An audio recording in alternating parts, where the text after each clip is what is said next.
You know what's a genuinely underrated skill?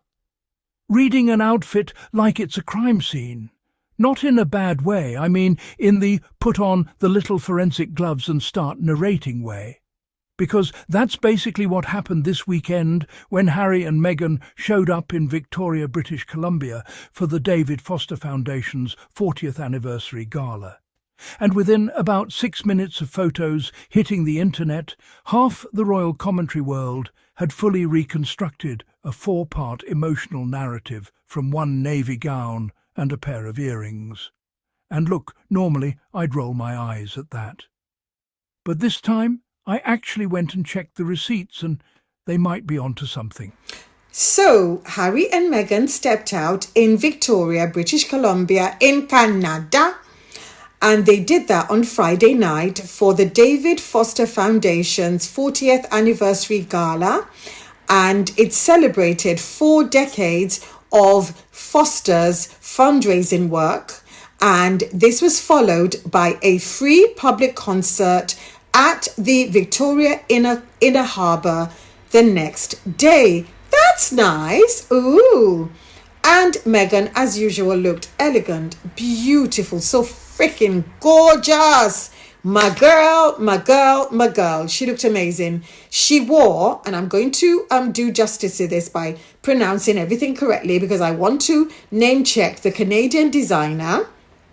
She wore a sophisticated strapless navy gown. I thought it was black. Well, okay, according to People magazine, they're saying it's navy. So, but I thought it was black. Anyway, maybe it photographed black. Anyway, navy gown by Canadian designer Greta Constantine. It was very sleek. One shoulder. Yes. A sleek floor-length silhouette with a clean, minimalistic neckline, understated in exactly the way that lets a single detail do all the talking. So we had the one shoulder with what am I trying to say? With a drapery on across one arm, yeah, and it looked incredible. Her usual silhouette, the type of silhouette that she's known for, and paired with very simple jewelry. And this is the jewelry that's giving the derangers palpitations. The jewelry was a pair of diamond and sapphire earrings that once belonged to Princess Diana. Yes, because we are married to Diana's true heir, her spiritual heir. We are married to Prince Harry. Yes, derangers. Meghan is his wife and Meghan is wearing Diana jewelry. You know the Althorp photo that got you in 80s? Well, guess what? Meghan wears Diana's jewelry as well. And I am very pleased. It pleases me. It pleases me no end.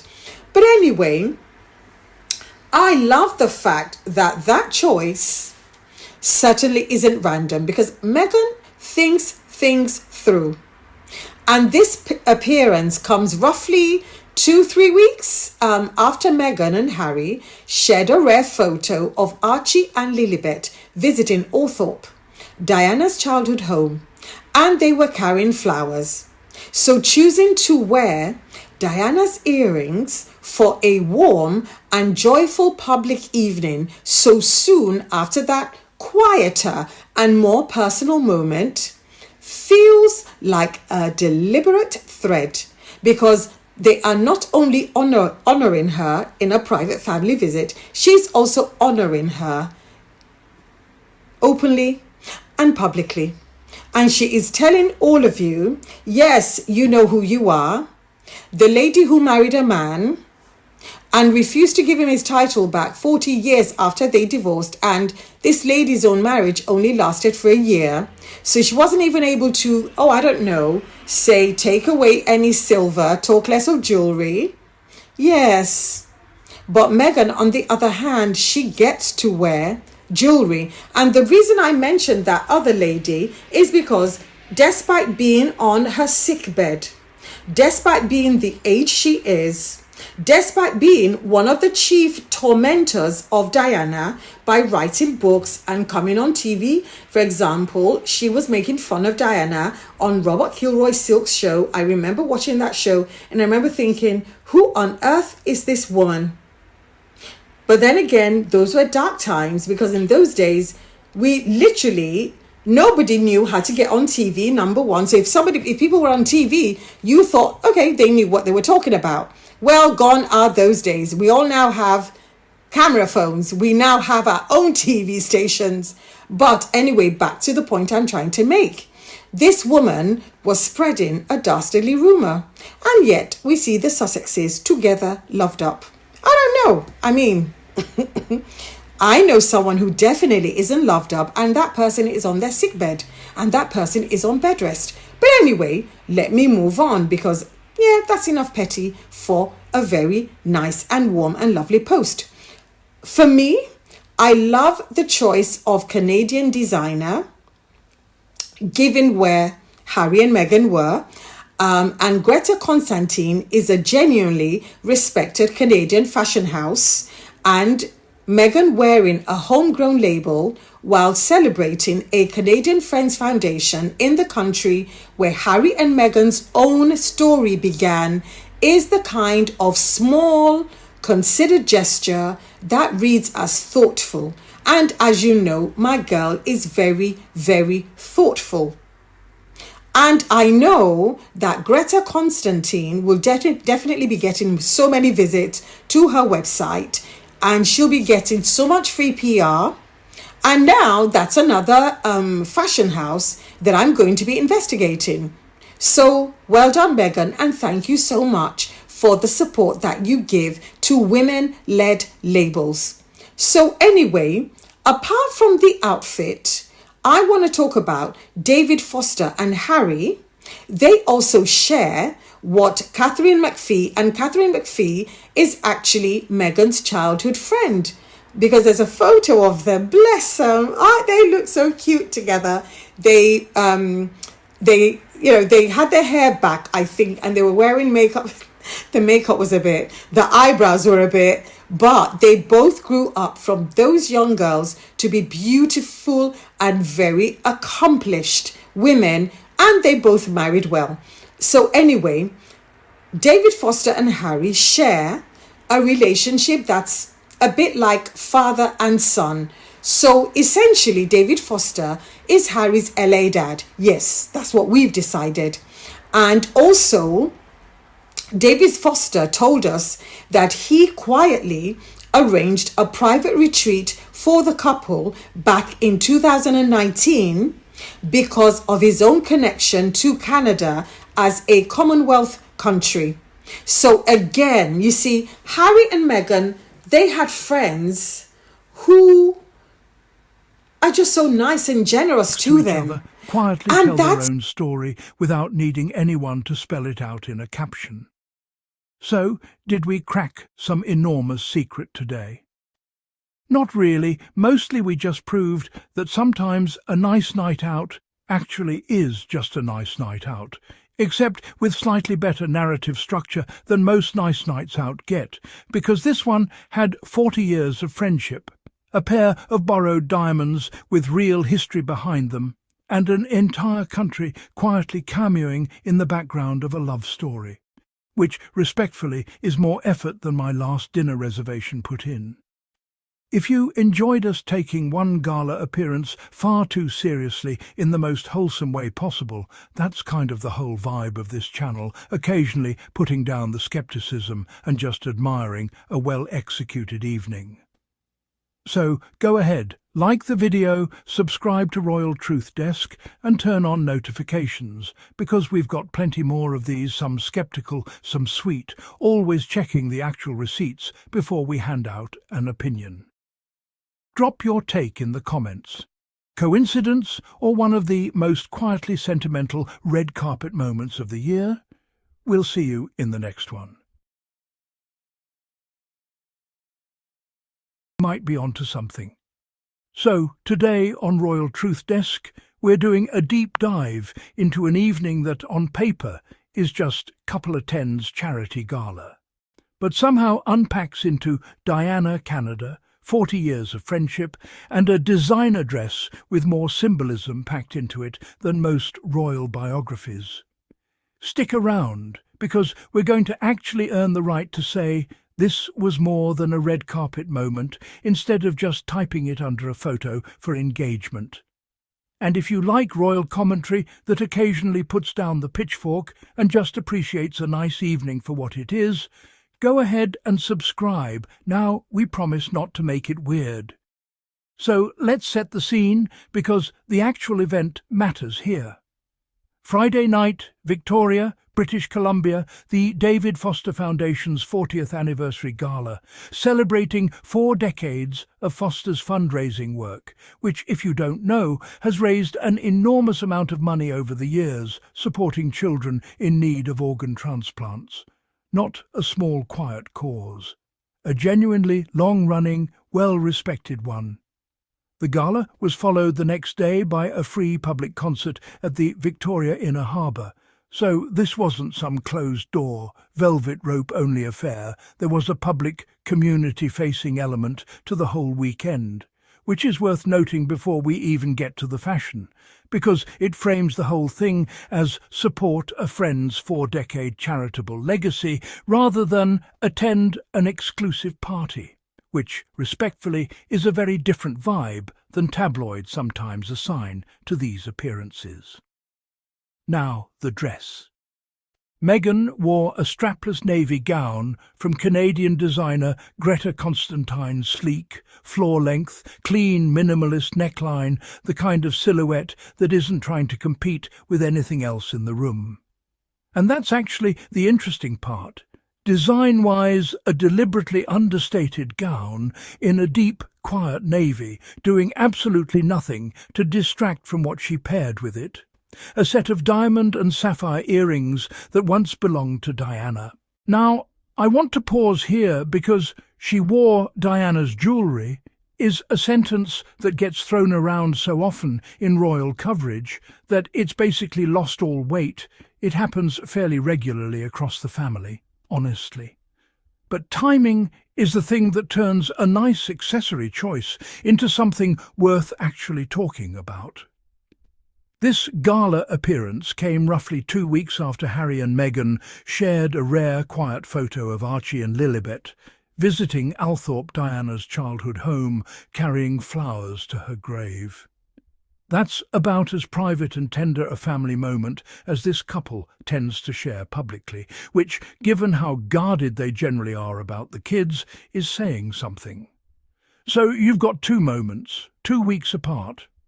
One is quiet, private, generational, 2 children who never met their grandmother, visiting her childhood home, laying flowers. The other is public, joyful, celebratory, a gala, a concert, old friends, a happy occasion. And connecting them is the same pair of earrings, worn without any announcement, without any caption explaining the significance, just worn. Which is honestly a pretty elegant way to do it, if the read is accurate, not turning grief into a statement piece for a press release, but just letting something beautiful that belonged to someone loved show up in the ordinary rhythm of daily life, the fancy nights and the quiet ones alike. It doesn't need a plaque next to it. It's just there. And then there's the designer choice, which honestly might be my favourite detail in this whole story, because it's the kind of thing that's easy to miss if you're not paying attention to context. Greta Constantine is a genuinely well-respected Canadian fashion house, not some obscure pick, but a real, established label with actual industry credibility. Wearing a homegrown Canadian designer at a Canadian event celebrating a Canadian Friends Foundation, in the country where Harry and Meghan's entire story with each other technically began, that's not a coincidence you stumble into. That's the kind of small, specific choice a stylist and a person make together on purpose. It's a nice little gesture, quiet, low-key, easily missed if you're not looking for it, but there if you are. Now, let's talk about why this particular gala isn't just another red carpet stop, because the friendships involved here actually have real depth to them, which is refreshing in a genre of coverage that sometimes treats every celebrity relationship like it was invented for a photo op. David Foster and Harry reportedly have a bond that Catherine McPhee Foster's wife once described as being like father and son. That's not a small comparison to make about anyone, let alone in the context of the royal family, where genuine, unforced familial style relationships outside the actual family are relatively rare to hear about publicly.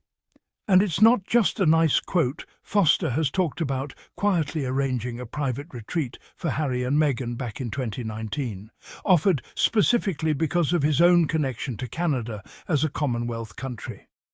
That's a pretty concrete, specific act of generosity, offered at a moment when, let's be honest, Harry and Meghan weren't exactly short on people wanting proximity to their fame. Foster offering quiet, practical help with no cameras involved is a pretty good tell that the friendship isn't transactional. And then there's the Meghan McPhee side of things, which honestly might be the more grounded relationship of the two. Wrong commentator, let's not summon her twice in one script. Meghan and Catherine McPhee's friendship reportedly goes back to childhood, long before either of their now famous husbands entered the picture at all. Which matters because it means this friendship predates fame entirely on both sides. It's not two power couples networking at a gala. It's two old friends whose husbands also happen to genuinely like each other, showing up for a cause their friend has poured 4 decades into. When you frame it that way, the whole event stops looking like a royal appearance and starts looking like exactly what it apparently was: old friends supporting old friends at an event 40 years in the making. Now, let's talk about Canada itself for a second, because the location is doing a lot of quiet narrative work here too. This is the exact country where Meghan was filming Suits when she and Harry first met, not a footnote, genuinely the origin point of the entire story. It's where they made their very first public outing together, back at the 2017 Toronto Invictus Games. It's where they spent their first holiday as a family of 3, in Vancouver, back in 2019, right after Archie was born. And it's where they returned again for the 2025 Invictus Games. So when you stack all of that up, a gala in British Columbia isn't really just another stop on the circuit. It's one more entry in a pattern Canada keeps showing up at the significant chapters of their life together, almost like the country's been quietly narrating their relationship in the background the entire time, which, if we're being honest, is either a beautiful coincidence or the setup for the world's most understated Canadian tourism campaign. So when you put it all together, a deliberately understated navy gown that lets one meaningful detail do the talking, earrings that connect a quiet, private family moment to a joyful public one. 2 weeks later, a homegrown designer chosen with intention, 2 genuinely long, unforced friendships converging around a cause 40 years in the making, and a location that keeps marking every significant beat of their relationship, you end up with an evening that's a lot more layered than celebrity attends gala headlines usually suggest. None of this required Harry or Meghan to say a single word about any of it. The outfit did the talking, the timing did the talking, the location did the talking, which honestly might be the most efficient piece of quiet storytelling in royal fashion in a while. Now, look, I'll be the first to admit, some of this is interpretation. Nobody's issued an official statement saying the earrings symbolize X, the dress symbolizes Y, please annotate accordingly.